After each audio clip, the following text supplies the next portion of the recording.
안녕하세요. 저는 과천에 살고 있는 30대 후반의 여자입니다. 저 유튜브 정말로 좋아하는데 이렇게 사연 신청을 해보기는 처음입니다. 긴 글이 될 거라 도서가 없을지도 모르지만 막장 시모들 사이에 저희 시어머니를 드디어 등극시킨다는 즐거움을 한껏 안고 정성스레 적어보도록 하겠습니다. 저희 남편이랑 저는 공무원 부부입니다. 이 조그마한 동네에서 이런 말을 하면 직장 동료가 알아볼 수 있기 때문에 더 자세한 소개는 못 해드리겠어요. 둘 다 이른 나이에 공무원 시험에 합격을 했고 처음 만난 건 같은 직장에서 근무를 하게 되면서부터였습니다. 몰래 사내연애 하다가 결혼한 지 올해로 벌써 11년 차이고요. 저희 남편은 고등학교를 졸업하자마자 공무원 준비를 한 케이스였어요. 공무원을 해야 한다고 강요하는 시부모님 때문에 다른 걸 할 생각도 못한 채 공무원을 양성하는 전문대학으로 진학까지 한 사람이었습니다. 저는 그와 반대로 보통의 대학에 진학을 해서는 대학을 졸업하자마자 공무원에 합격을 한 케이스였고요. 어린 나이에 사회생활을 하게 되었다는 사실, 취업 준비를 오래도록 하지 않아도 된다는 사실은 절 너무 기쁘게 했어요. 취업난도 다른 사람이 애기인 것만 같았고 말이죠. 같이 공무원으로 지내던 남편이랑 연애를 하면서도 참 알콩달콩 재밌게 살았고 당연히 결혼도 할 생각으로 만났답니다. 같이 공무원인 것도 좋은데 부부 공무원이 되면 같은 근무처에서 일도 할 수 있으니 이득이라 여길 것이 많았거든요. 아마 남편도 같은 마음이었을 거고요. 다만 결혼 전에 하나 걸리는 건 있었습니다. 저희 부모님도 그렇고 시부모님도 그렇고 모두가 걱정을 한 단 한 가지였는데요. 바로 제가 남편보다 높은 직급이라는 것이었죠. 남편은 고등학교 졸업을 하자마자 9급 시험을 준비해서 공무원이 된 사람이었지만 저는 대학 내내 휴학까지 해가면서 7급 준비를 했거든요. 그리고는 7급에부터 공무원 생활을 시작했고요. 남편이랑 단둘이서 좋다고 연애를 할 때에는 이런 점들이 하나도 보이질 않았습니다. 둘이서 좋다는데 직장에서의 급수가 뭐 중요하냐 싶었던 거죠. 하지만 결혼을 하려고 보니 양가 부모님들이 난리더라고요. 그것도 상반적으로 다른 입장에서 말이죠. 저희 부모님은 남편이 더 잘나야 잘 사는 거 아니냐는 마음으로 반대를 하셨고, 시부모님께서는 와이프가 더 잘나서 남편 길을 못 피게 할 게 분명하다는 이유로 반대를 하셨답니다. 너무 극과 극인 입장에서 결혼 반대를 외치던 두 부모님들 때문에 중간에서 남편이랑 제가 죽어나가는 상황이었죠. 그 상황이 무려 1년이 넘도록 지속되었답니다. 극적으로 결혼 허락을 받아낼 수 있었던 데에는 저희 남편의 역할이 컸어요. 저희 부모님 앞에서 무릎 꿇고 빌며 결혼 허락을 받았고 시부모님 앞에서는 저에 대해 좋게 말해주며 끈질긴 설득에 설득을 이어갔거든요. 1년이 넘도록 말이죠. 그러니 양가 부모님들도 서로가 오죽 좋으면 이러겠냐는 마음으로 서서히 마음을 풀어주셨고 그렇게 저희는 부부가 되어 식도 올리고 자식도 둘 낳고 잘 살게 되었답니다. 하지만 잘 살게 되었다고 설명하며 끝나면 좋겠는 저희의 결혼 생활은 어째 갈수록 산으로 가는 듯 시작했어요. 분명 하고 싶어 죽겠던 결혼 승낙도 받아냈고 아이들도 낳고서는 제법 잘 사는 듯 보였는데도 결혼 생활이 전혀 즐겁지 못했어요. 오히려 내가 괜히 결혼을 해서 이런 수모와 곤욕을 당해내고 있다는 생각에 우라통이 여러 번 터지는 날도 다반수였죠. 바로 시어머니의 그 말 같지 않은 농담 때문이었습니다. 저희 남편은 결혼하고 좀 있다가 제가 옮겨 다니게 된 과천으로 근무처를 따라 옮겼고 그렇게 저희는 과천에서 자리를 잡고 살게 되었어요. 저로서는 다 좋았습니다. 남편한테 직장이 가까워진 게 다행이기도 했고 친정이 바로 옆에 있는 안양에 있었는지라 뭐든 서울 살 적보다는 마음이 편했거든요. 하지만 문제는 시어머니셨죠. 시댁이 고양시에 있거든요. 서울에 살짝만 하더라도 시댁이 친정보다는 가깝다는 걸 위안 삼으며 자주 인사도 하러 오고 안부도 여쭈러 오라고 불러내기 바쁘셨던 어머님이셨는데요. 저희가 아예 과천에서 자리를 잡고 살기 시작하니 불같이 화를 내셨습니다. 결국 와이프 따라 와이프 친정이 가까이 있는 과천으로 갔다면서 이게 다 전부 제 탓이란 듯이 화를 내셨어요. 남편을 꼬드겨서 친정 옆으로 처가살이라도 하러 간 것 마냥 말이죠. 남편이 직장 가까이에 살 수 있게 되어 너무 좋은데 왜 화를 내냐며 시어머니를 설득하고 달래보려 했지만 어머님은 무려 몇 개월간이나 저에게 삐져 말도 안 거셨어요. 그러면서 다시 얼굴을 뵙게 되었을 때 굽신거리며 인사를 하는 제게 토라졌다는 식으로 말씀을 하더라고요. 내가 언젠가 이렇게 될 줄 알고서 결혼을 안 시키려고 한 건데 얘는 벌써 둘이고 라고요. 언젠가 제가 제 뜻으로 남편을 휘두를 거란 걸 알았다며 별 말 같자는 소리를 너무나 맞다는 식으로 당당하게 뱉어내셨습니다. 제 얼굴이 붉어지는 건 신경도 안 쓰셨어요. 제 기분이 나쁜 건 당연히 무시를 하셨고요. 그리고 그때 2번 더 깨우쳤죠. 원래 어머님이 아들 생각만 한다는 걸 알고는 있었으나 시어머니하고는 정말 가까워질래야 가까워질 수가 없겠구나 하는 걸 말입니다. 손주 손녀를 낳기까지 한 며느리인데도 여태 아들 깃빨아먹고 살진 않을지에 대해서 경계하기만 하는 시어머니하고는 저도 친해지고 싶은 마음이 없었고요. 그래서 최대한 갈등만 만들지 않으며 살고자 노력했습니다. 여전히 명절이 찾아봐도 코앞인 친정보다 시댁을 먼저 찾았고요. 제 생일엔 아무런 축하 인사도 받지 못했음에도 불구하고 어머님, 아버님 생신 때에는 꼬박꼬박 선물에 용돈도 보내드리며 축하 인사를 전했어요. 아이들 보고 싶다고 하시면 섭섭하실까봐 주말에 당장 찾아뵈었고 그 밖에도 자잘한 요구들은 당연하다는 듯이 들어드리며 지냈습니다. 이렇게 가까이에서 지내버릇하면 과천으로 이사를 간 것에 대해서 덜 속상해하실 거라 생각을 했어요. 이 이상으로 친하게 지내며 모녀 같은 시어머니와 며느리 사이를 만들고자 하지는 않았고요.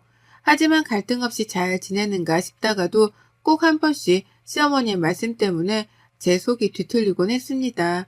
제가 할도리만 잘하고 지낸다면 욕먹을 일도 없고 갈등을 일으킬 일도 없을 거다 생각했거든요. 그러나 잘하면 할수록 자주 듣게 되는 시어머니의 그 얼토당토 없는 농담들 때문에 마음 편할 새가 없었어요. 지금 생각해보면 잘 지내고 있다고 여겼던 그 순간들까지도 사실은 시어머니께 농락을 당하고 있었던 것 같습니다. 저희 어머님이 농담을 참 밥 먹듯 하세요. 저희 부부가 과천으로 이사를 오고 나서 한동안 삐졌다가 다시 대화를 나누기 시작한 그 시점부터 농담을 참 잘도 던져대기 시작하셨죠. 오랜만에 아이들을 모두 다 데리고 시댁을 갔더니만 어머님이 그러시더라고요. 아이고 과천 갔다 죽은 줄 알았잖아. 우리 아들 호래비 된 줄 알았는데 이제 보니 며느리가 살아있는 있네. 라고 말입니다. 전 당연히 농담인 줄 알고 웃어 넘겼습니다. 기분이 살짝 나쁘고 빈정이 상하긴 했지만 이 말을 너무나 활짝 웃으면서 말씀을 하셨는지라 다른 선택의 여지가 없었어요. 그저 농담인 줄 아니까 맞받아치지 않고 웃어 넘기는 걸 택한 거죠. 하지만 어머님은 이런 제 반응이 재미가 없었는지 그 후로도 기분 더러운 농담을 참 자주 하더라고요. 예를 들면 이런 것들이었죠. 요리를 도와드리겠다고 옆으로 가기라도 하면 아이고 부엌 무너지겠다. 너 그 꼴 못 벗어나면 우리 집 부엌 무너진다. 그러고도 뭘 먹겠다고 부엌에 들어와. 라고 하면서 제가 살이 쪘다고 뭐라 그러시는 거예요. 부엌이 무너진다는 말을 농담이라면서 키득키득 거리는 채로 말입니다. 여자한테 삶은 지가 얼마나 기분이 나쁜데 어머님은 그걸 너무 뻔뻔하게 하셨어요. 그리고는 굳어진 제 표정에 활짝 더 웃으면서 농담인데 얘 봐라. 뭐가 찔려서 기분이 나쁜 거니? 아니다. 이것도 농담이야. 라고 말씀을 하셨고요. 얘들한테 자잘한 일로 훈육을 하고 있으면 아이고 다 너 닮아서 그러는 건데 뭘 그러냐. 엄마 판박이라 귀엽기만 하구만. 그걸 뜯어고치겠다고? 내버려둬. 사단깨도 3년이면 풍어를 읊는다는데 네 옆에서 자란 애들이 뭘 어쩌겠냐. 보고 탐는 수밖에. 라고 하면서 훈육이 주제넘는다는 식의 표현도 하셨답니다. 그게 무슨 소리냐면서 역정이라도 내면 아이고 농담한 거 가지고 쟤는 또 진지하게 저런다. 내가 무서워서 무슨 농을 못해. 라고 제게 민감하게 굴지 말라 말씀을 하셨네요. 너무 기분이 나빴어요. 난 분명 웃지 못하는 말들인데 어머님은 뭐가 그리 웃긴지 계속해서 웃어 보이기만 하셨으니까요. 나를 얼마나 호구로 봤으면 사람이 기분 나쁠 뻔한 말들을 던지면서도 눈치 한번 안 보고 사과 한번 안 하나 싶었답니다. 홧김에 소리라도 지르고 싶다는 생각이 들 정도로 피가 거꾸로 솟는 적들이 많았어요. 주로 대다수의 농담들은 제가 하는 말들이나 행동에 반박을 하는 것들이었죠. 그렇다 보니 시어머니가 나한테 시비를 거는 중이라는 느낌을 지울 수가 없었답니다. 기분 나빠라 하면 저 혼자 꽁해서 저런다고 또 무안을 주니 저 혼자 화가 났다고 민망해하기까지 하며 감정의 롤러코스터를 타기 바빴어요. 그러니 점점 시댁 가기가 싫어지고 최소한의 도리조차 해드리기가 싫었죠. 그러다 코로나 터지면서는 이게 기회구나 싶어서 시댁이랑 완전히 연을 끊었고 그 사이 전화가 오더라도 일 때문에 바쁘니 전화는 남편한테 하라면서 대놓고 연락을 무시했습니다. 급한 일이 있으면 남편한테 연락을 해도 충분할 텐데 왜 친하지도 않은 며느리한테 굳이 전화를 해서는 늘 시덥지 않은 농담이나 하며 기분을 더럽히느냐 이거였죠. 그래서 바쁜 척을 더 열심히 했고 대화하고 싶지 않은 척도 더 열심히 했습니다. 그러니 어머님도 눈치가 있긴 있는 건지 투덜거리긴 했지만 서서히 제게 하는 연락 횟수를 줄이셨어요. 정말로 무슨 일이 있더라도 남편에게 했고 그 와중에 자기 생일 선물이랑 용돈 찾는 전화는 꼬박꼬박 제게 하셨답니다. 이리 보나 저리 보나 저를 우습게 보시는 게 분명히 보이긴 했어요. 그리고 바로 올 중순 시아버지 생신이라서 밥 먹는다고 시댁을 찾았다가 동서가 있는 앞에서 시어머니가 제게 막말을 또 퍼부셨답니다. 제가 상부장에 있는 그릇을 빼는 중이었는데 갑자기 손가락으로 집게를 만들어서는 제 뱃살을 꼬집는 거예요. 그 바람에 제가 너무 놀라서 잡고 있던 그릇을 손에서 놓쳐버렸고 그릇이 부엌 바닥으로 떨어지며 와장창 깨져버린 사건이 있었죠. 그런데 어머님이 그런 저를 보면서 웃는 겁니다. 그리고 뭘 하신 줄 아세요?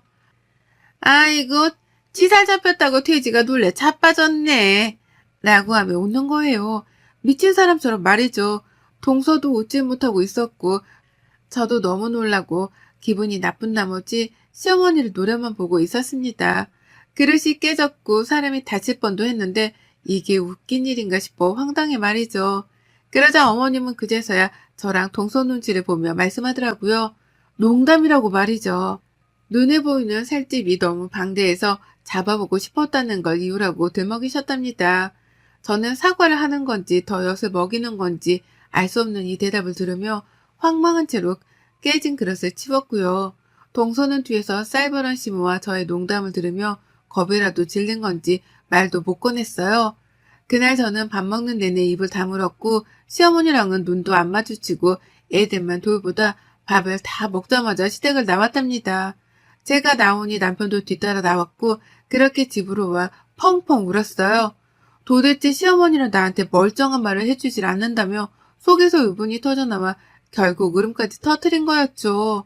그런 저를 보면 남편도 최대한 시어머니하고는 엮이지 말란 말로 위로를 해줄 뿐이었고요. 남편이 해줄 일이 별로 없었으니까요. 그렇게 저는 시무를 안 본 채로 나름 잘 버티고 있었어요. 돼지가 놀래 자빠졌단 말이 아직도 크게 상처로 자리 잡은 상태여서 시무한테 연락이 오는 것도 일부러 씹어가면서 피했습니다. 그런데 지난 주말에 시어머니가 집으로 찾아왔어요. 시아버지도 빼놓은 채 혼자 택시를 타고 찾아와 택시비를 내주라며 아파트 동 입구 앞에서 저한테 문자를 보내셨더라고요. 전화를 하면 안 받을 게 뻔하다면서 말입니다. 그 바람에 남편이 놀래 택시비를 내려갔고 어머님은 정말로 집 안에 들어오셨답니다. 당황했어요. 겨우 안 보고 사는 중이었는데 제발로 내 집에 찾아온 걸로도 모자라 택시비를 내달라며 집 밖으로 절 불러낼 생각을 하셨다니 말이죠. 어머님은 절 보자마자 또 농담을 던지셨어요. 우리 며느리는 공무원 아닌가 보네. CM이 택시비도 못 내줘서 못 나온 건가? 라며 비아냥거리셨고 갑자기 찾아오면 어쩌냐 묻는 제 말에는 대꾸도 안 하셨어요. 또 농담에 민감하게 구는 거 아니냐며 오히려 남편에게 말을 걸더라고요. 며느리 성격이 아직도 저를 꿍하냐고 말이죠.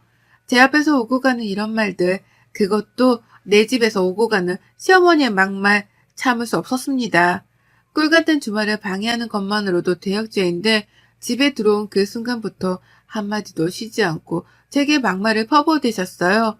그리고는 그게 다 농담인데 제가 또 받아들이지 못하고 있다며 궁시렁을 대는 겁니다. 전 하나도 웃기지 않고 오히려 기분이 나쁘다 못해 민망해서 더럽기까지 한대 말이죠. 남편은 제가 울었던 걸 알아서 그런지 시어머니를 말리려 했어요. 갑자기 찾아와서 뭔 말이 그렇게 많냐며 입부터 다물게 만들려고 했고 그러자 어머님이 말씀하더라고요.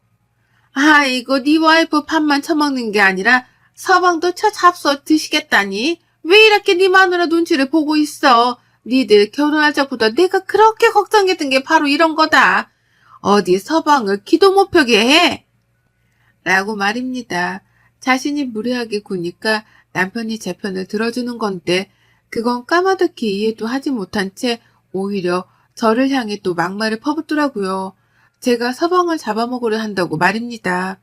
처음엔 농담이었겠지만 갈수록 욕만 안 섞었을 뿐 이미 입과 눈으로 제게 욕을 퍼붓고 계셨어요.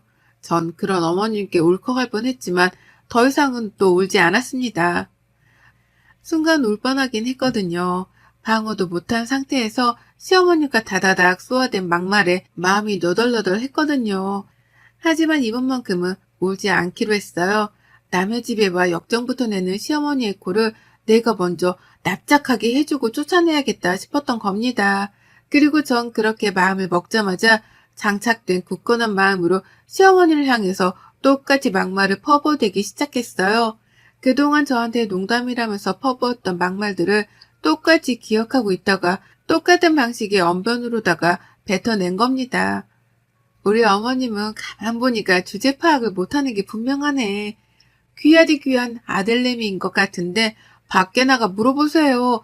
어머님 아들이 잘났다고 하나 내가 잘났다고 하나. 능력 딸리는 아들내미 데려다 내조해주고 살면 고마워서 엎드려 절이라도 해야 하는 거 아니세요? 아 맞다. 우리 어머님은 주제 파악을 못하니 그런 것도 생각 못 해보셨겠다. 라고 말을 했어요. 한 번도 남편 앞에서 이런 식으로 말을 해본 적이 없었으나 지금 당장 시어머니를 엿먹이는 게 급했는지라 마구마구 퍼부어댔습니다. 그러니 남편도 놀라고 시어머니도 놀라시더라고요. 특히 시어머니는 제 입에서 자신의 화법이 나왔다는 생각에 한방 얻어맞았다 싶으셨는지 처음 한동안은 정신을 못 차리셨어요. 저는 그 꼴을 보며 이거다 싶었죠. 그래서 멈추지 않고 더 퍼부어댔습니다. 이 사람이랑 결혼할 적에 우리 부모님이 얼마나 통곡했는지 몰라요. 어디서 거적대기를 주워다 기우는 시집을 가려 하냐고요. 아유 이런 말을 지금에나 되니까 농담으로 꺼내는 거지. 예전에는 어머님 상처받으실까봐 이런 말은 죽어도 안 꺼냈잖아요. 아시죠? 근데 제가 지금 생각해보면 우리 남편이 거적대기였어요. 그쵸?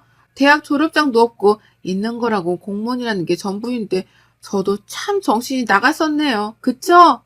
라고 말입니다. 남편이 상처를 받을까 싶어 최대한 남편 눈은 보지 않은 채 시어머니만 보며 약을 단단히 올려주겠다는 자세로 어머님 화법을 썼어요. 그렇지 않냐고 자꾸만 되물어가면서 시어머니의 약을 더욱 바짝 올렸습니다. 그러면 남편이 잠시 시선을 회피하며 바닥을 쳐다볼 때 괜히 남편을 업신여기는 듯한 표정으로 째려봤죠. 시어머니는 그런 저의 표정을 다 보고 있었고요. 그리고 곧이어 반응이 튀어나왔습니다. 많이 기다릴 필요도 없었어요. 자기 아들이 그간 집안에서 며느리한테 이런 취급을 당하고 있었나 싶었는지 아주 충격을 받은 표정으로 저를 바라보셨어요. 어찌나 충격을 받으셨는지 처음 한동안은 제 이름도 못 부르고 말을 더듬으셨답니다. 그러더니만 너 이게 뭐하는 짓이야 내 앞에서? 내가 보는 앞에서 내 아들한테 뭐? 거적대기? 야, 너 대학 졸업장만 있으면 다냐? 너 설마 네 남편한테도 지금껏 있다고 얘기한 거야? 라고 하면서 남편과 저를 번갈아 막 서럽다며 눈물을 글썽거리더라고요. 화도 났는지 목소리도 점점 커졌고요. 그래서 제가 아이고 농담으로 못 받는 거 보니까 그간의 아들내미가 저보다 기울어진다는 걸 알고는 계셨었나 보네요. 왜 그러세요?